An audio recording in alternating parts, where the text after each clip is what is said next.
En soutien aux populations, le gouvernement malgache et la Banque mondiale ont signé un accord de 220 millions de dollars pour le projet d'amélioration de l'accès à l'eau potable dans 7 villes du pays. Ce projet vise à réduire l'exposition de la population à l'eau non potable, améliorer les installations sanitaires, entre autres.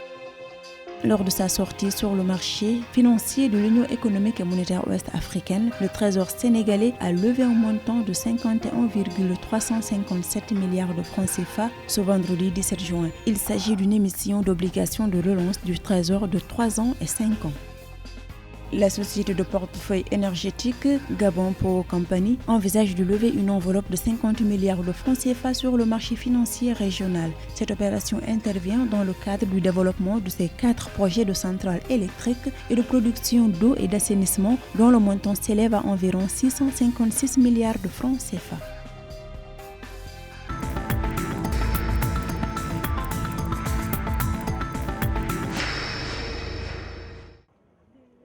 À Madagascar, seulement 11,87% des familles, pour une population estimée à 28 millions en 2020, ont accès toute l'année à une source d'eau potable. L'eau étant une denrée rare, le gouvernement malgache, soutenu par la Banque mondiale, a obtenu un financement de 220 millions de dollars pour le projet d'amélioration de l'accès à l'eau potable dans cette ville du pays. Madagascar fait face à une crise de l'eau et d'assainissement étant donné son extrême vulnérabilité aux impacts du changement climatique et aux chocs météorologiques, comme en témoignent les récents cyclones. Ce projet sera essentiel pour réduire l'exposition de la population à l'eau non potable, améliorer les installations sanitaires et l'hygiène dans le pays. Sur la grande île, 54,4% de la population au niveau national bénéficie de l'eau et 12,3% de l'assainissement. Améliorer l'accès à l'eau potable à Antananarivo, la capitale, ainsi que dans certaines villes secondaires du pays, constitue le principal objectif du gouvernement. Aussi, à travers le projet d'amélioration de l'accès à l'eau potable, les autorités malgaches entendent augmenter la production d'eau du Grand Antananarivo de 20%, reconstruire les infrastructures affectées par la série de cyclones.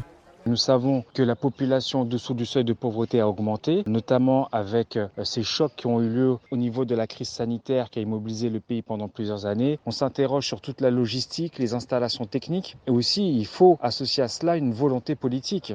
À Madagascar, les latrines insalubres ou partagées sont à l'origine de la perte de 201 milliards d'arias malgaches chaque année. Aussi, grâce au projet d'amélioration de l'accès à l'eau potable, c'est plus de 12 millions de malgaches qui vont bénéficier d'un meilleur assainissement, de la réduction de l'exposition de la population à l'eau non potable, de l'amélioration des installations sanitaires dans le pays.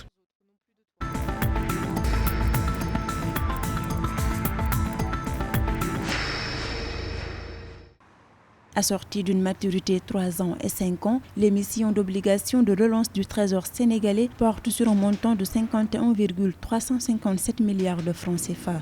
Les fonds ont été levés ce vendredi 17 juin 2022 sur le marché financier de l'UEMOA, Union économique et monétaire ouest-africaine. Sur un montant global mis en adjudication de 50 milliards de francs CFA, les soumissions des investisseurs se sont élevées à 60,457 milliards de francs CFA. Ce qui donne un taux de couverture du montant mis en adjudication de 120,91%.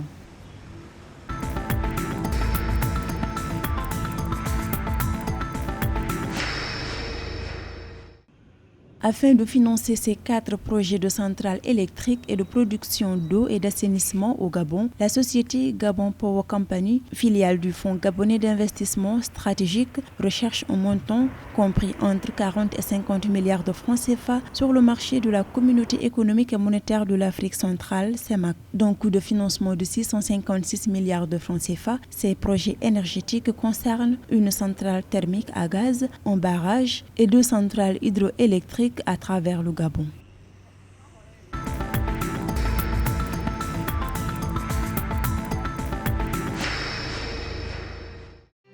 En Tunisie, le revenu global des sociétés cotées a augmenté de 10,1% au premier trimestre 2021 pour atteindre 5,2 milliards de dinars contre 4,7 milliards de dinars par rapport à la même période de 2021, indique la bourse de Tunis. Les indicateurs révèlent que 71% des sociétés cotées, soit 56 sur 79, ont amélioré leurs revenus durant la période sous revue. Ainsi, les 20 sociétés qui composent le Tunis Index 20 ont capturé 3,3 milliards de dinars, soit 64% du revenu global.